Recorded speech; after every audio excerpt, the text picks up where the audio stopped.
चंबा जिला का कार्यक्रम वैसे संगठन की दृष्टि से जो योजना बनी है उसके अनुसार ही है।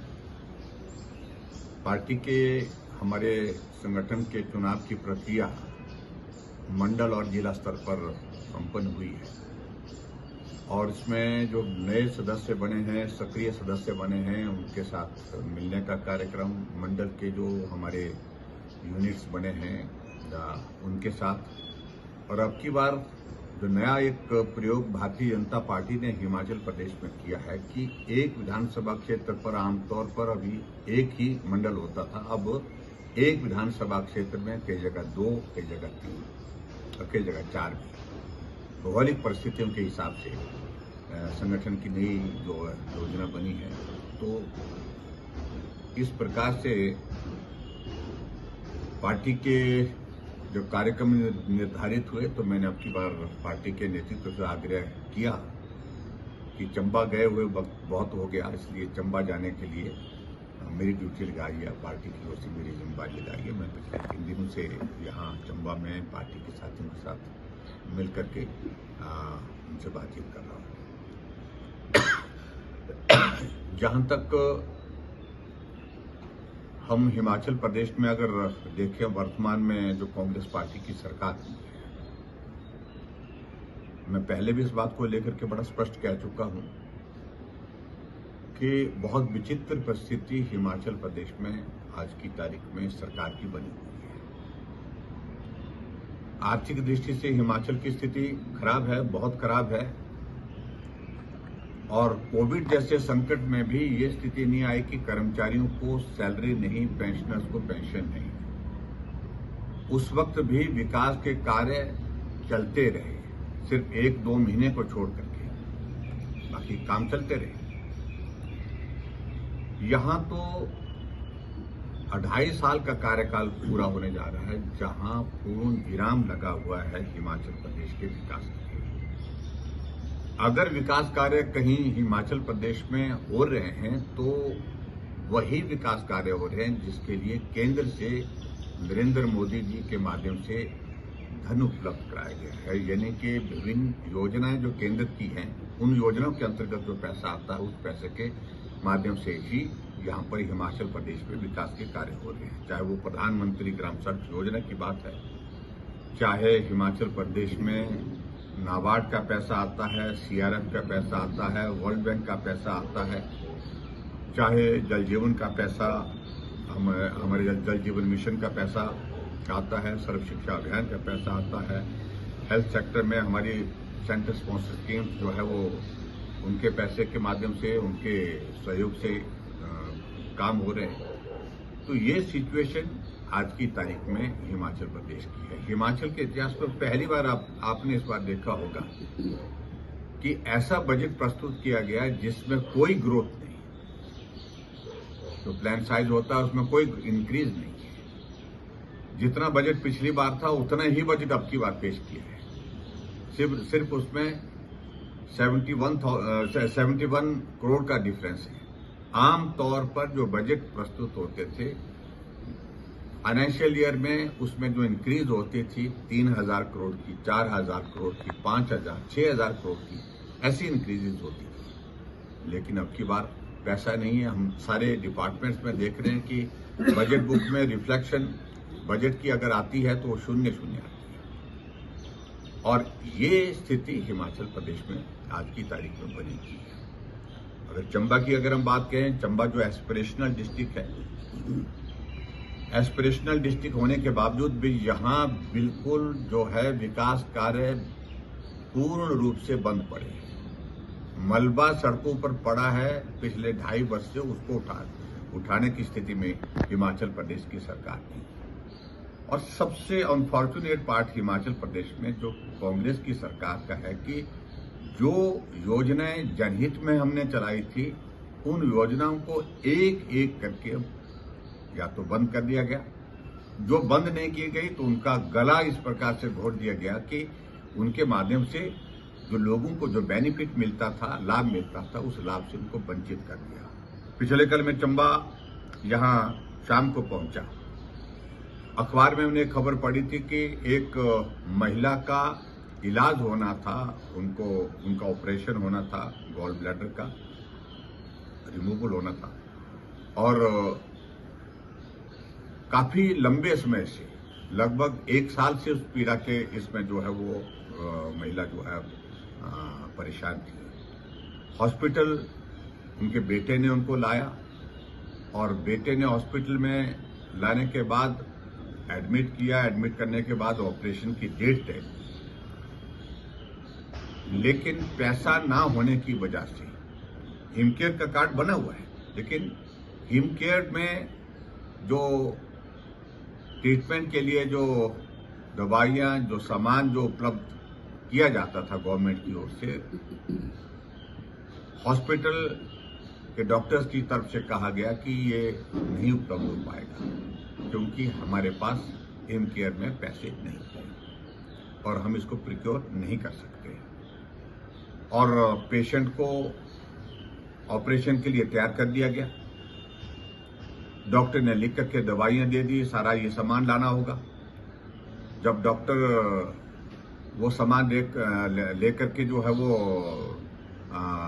मंगवाया गया, उस पेशेंट के जो अटेंडेंट थे उनका बेटा था, तो वो वहां पर मेडिसिन की शॉप पे गया तो उन्होंने सामान पूछा कि ये कितने का आएगा, तो उन्होंने कहा कि 14,500 का वो आएगा, जो पूरा पैसा उस पर लगेगा।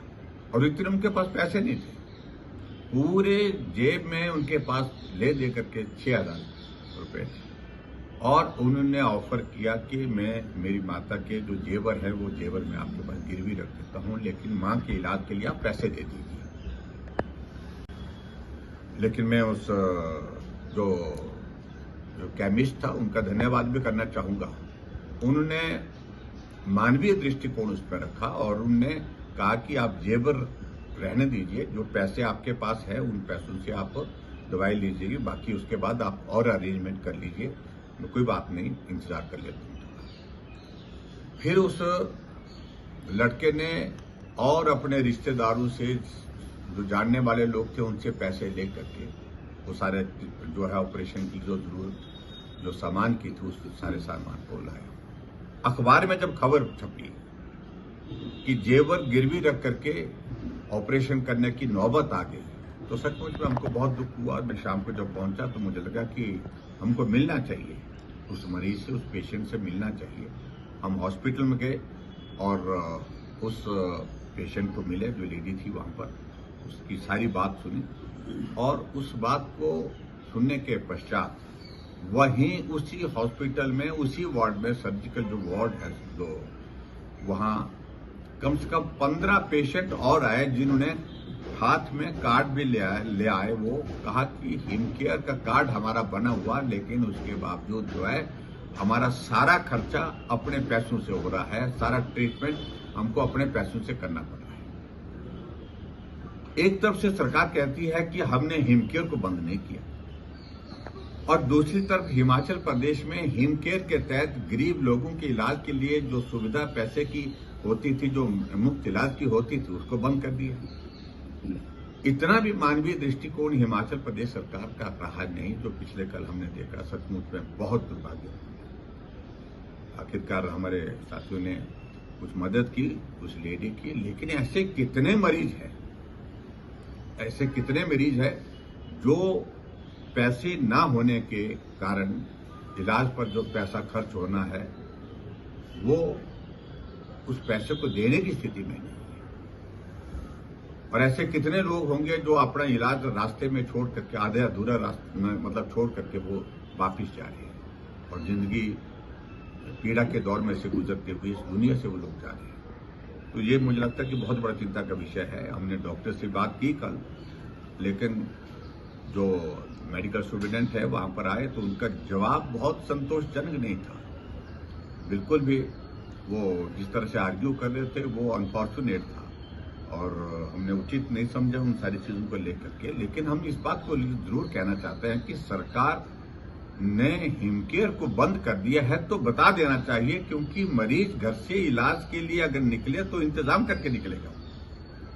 लेकिन उसको गलत इंप्रेशन में इस तरह से रखना कि मेरे पास हिमकेयर का कार्ड है और मेरा इलाज जो है वो हिमकेयर के कार्ड से हो जाएगा।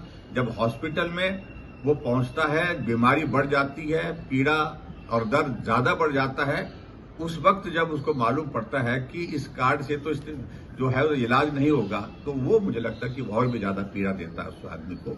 इसलिए सरकार को स्पष्ट करना चाहिए, ये मैं कहना चाहता हूँ। सर, रैशनलाइजेशन की फैसला अपना वापस लेना पड़ा और जो टीजीटी शिक्षकों के तबादले किए गए थे उस पर रोक लगा दी गई। देखो, इसमें हिमाचल प्रदेश सरकार का ये पहला कोई फैसला नहीं। ऐसे दर्जनों फैसले हैं कि आज फैसला लेते हैं, कल वापस लेते हैं, सुबह फैसला लेते हैं, शाम को वापस लेते हैं, और बिना सोचे समझे जब फैसले लिए जाते हैं तो ऐसी स्थिति बनती है। और हिमाचल प्रदेश में ये स्थिति बनी है तो बिना सोचे समझे फैसले लेने की एक आदत बन गई है। जल्दबाजी में फैसले लिए जाते हैं और उसके बाद वो वापस लेना पड़ते हैं। वोकेशनल टीचर का आंदोलन चल रहा है सर, आप भी गए थे वहाँ। उनकी डिमांड है कि कंपनीज को चेंज किया जाए और स्थायी पॉलिसी बनाई जाए। तो मुझे लगता है कि सर, मेरा क्वेश्चन अभी थोड़ा सा, आपको नहीं लगता कि वो सेंट्रल गवर्नमेंट के थ्रू रखे गए हैं, क्योंकि भारत सरकार के थ्रू ही उसकी फंडिंग होती है, तो इस मामले में क्या आपकी राय है? मैं उसमें एक बात जरूर कहना चाहता हूँ कि आगे उनको सेंट्रल गवर्नमेंट से फंडिंग होती है, 90-10 की रेशो में होती है। 2014 में मोदी जी आए तब से हिमाचल प्रदेश का ये सौभाग्य है कि जो 60-40 की रेशो में पहले फंडिंग होती थी सेंट्रल गवर्नमेंट और स्टेट गवर्नमेंट की, 60% जो है वो सेंटर देता था, 40% स्टेट देता था, और कई जगह 50-50% भी थी। मोदी जी ने हिमाचल प्रदेश के हालात को, परिस्थितियों को देखते हुए 60-40 से उसको सीधा जो है वो 90-10 पे किया है। 90% सेंटर दे रहा है, 10% स्टेट दे रहा है। उसमें जो वोकेशनल टीचर्स का जो इशू है, उनका कहना यह है कि कंपनीज के माध्यम से हमारी भर्ती की प्रक्रिया अब ना हो। हमको एम्प्लॉयमेंट जो दिया गया है वो कंपनीज से हट करके, जिस तरह से हरियाणा में जो स्किल डेवलपमेंट कॉर्पोरेशन वहां पर है उसके माध्यम से किया जाए है। मुझे लगता है कि वो किया जा सकता है, कोई कठिनाई बड़ा काम नहीं है उसमें। स्टेट गवर्नमेंट के जुरिस्डिक्शन उनको सेंट्रल गवर्नमेंट के साथ टेकअप करना चाहिए, और मुझे लगता है ये किया जा सकता है। और उसमें अच्छी बात यह है कि उसमें पैसा स्टेट गवर्नमेंट का भी बचेगा और एम्प्लॉयज को भी थोड़ा और शेयर उनको मिलेगा। जो कंपनी को शेयर जाता है उस पैसे से आप एम्प्लॉयज को बेहतर जो है वो सैलरी दे सकते हैं। एक एस्पेक्ट ये है। मुझे लगता है कि ये डूएबल है, सोचना चाहिए और करना चाहिए। तो मुख्यमंत्री जी कहते हैं कि केंद्र सरकार